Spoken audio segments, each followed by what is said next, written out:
everyone, and welcome back to my playthrough of Scape and Run Parasites. Today's episode is pretty chaotic, but I surprisingly get a lot of stuff done anyway. Now what you're seeing on screen right now is me placing some energy collectors and condensers from the project EMOD in order to generate more EMC so we can get an infinite amount of obsidian, which I'm going to need later for a build. While doing that though, I got attacked by this annoying parasite that looks kinda like a pogo stick that I believe is called a yellow eye. He was pretty annoying, but luckily didn't do too much damage. After that, I noticed that the room containing my hero was completely empty, so no idea what happened to it. It's just gone. Luckily, there's like 10 more of them back at my old base, so I went to go retrieve some more to replace it. The hero that I grabbed, though, was being quite stubborn, but I did eventually manage to push him into the nether portal, which he promptly disappeared right after.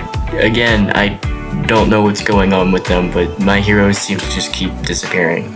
After that, I gave up on trying to replace the hero, so I just went back to my base. That's when a parasite bust through my ceiling and started attacking me, and I was completely unprepared. I was almost out of ammo, and I ended up dying. After this, I got stuck in a death loop for a while, but I didn't want to give up on the world after all the progress I had put into it. So I just kept going, because I knew that if I got to my old base, which was really close to spawn, I could go through the nether portal and get to my new base really quickly. So I waited in a large structure that was right next to spawn and hid there until day broke, and then ran back to the nether portal at my old base. I used my nether portal to then fast travel to my new base and pick up what was left of my gear.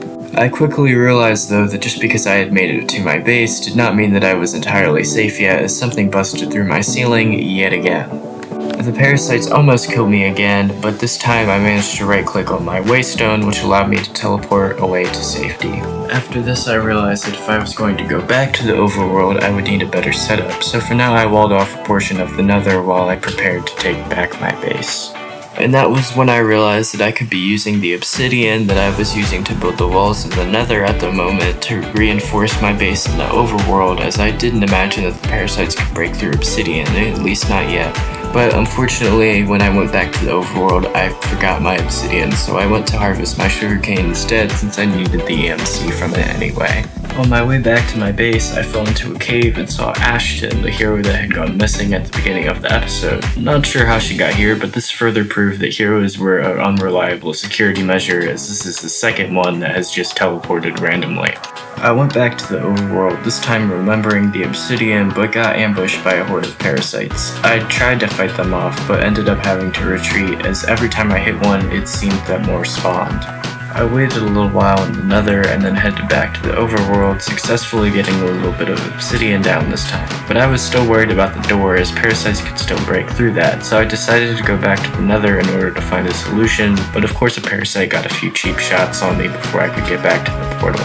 My solution to the door problem was the universal block reinforcer from Security Craft, but ironically the one thing that it seemed to be unable to reinforce was the door. It did, however, allow me to reinforce my base at a much cheaper cost than coating the whole thing in obsidian, so I continued to use it. I decided that now was probably the last chance I'd get to go to the end in this playthrough, as the parasites had already grown ridiculously stronger this episode, and it was only phase 4 out of 10, so I couldn't imagine how hard it would be to get to the stronghold when we got to even later phases.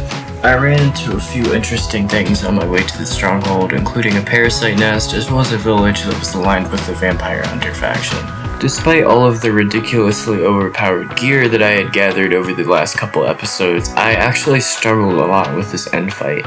See, the Endermen had gotten a huge buff from Epic Siege mod, which allowed them to teleport me all over the place, launch me into the sky, into the ground, into the void, all sorts of stuff, and I died many times, and I was very thankful that I had spare gear back at the base, because I had lost all of my gear at least twice. I did eventually beat the dragon after a while, and I decided that I would leave the dragon egg in the end, since if I brought it back to the overworld, it would likely get destroyed by the parasites, and I didn't want that to happen. After that, I used the waystone I had placed to the end portal to teleport back to my base. Now I did want to ask all of you what mods you think I should add to the mod pack next episode. I still have 6 more phases of parasites to go, and I'm already struggling a little bit, so if you have any suggestions for mods that will help me prepare for the later phases, or mods that you just like to see me mess around with in this mod pack in between phase changes, then please let me know.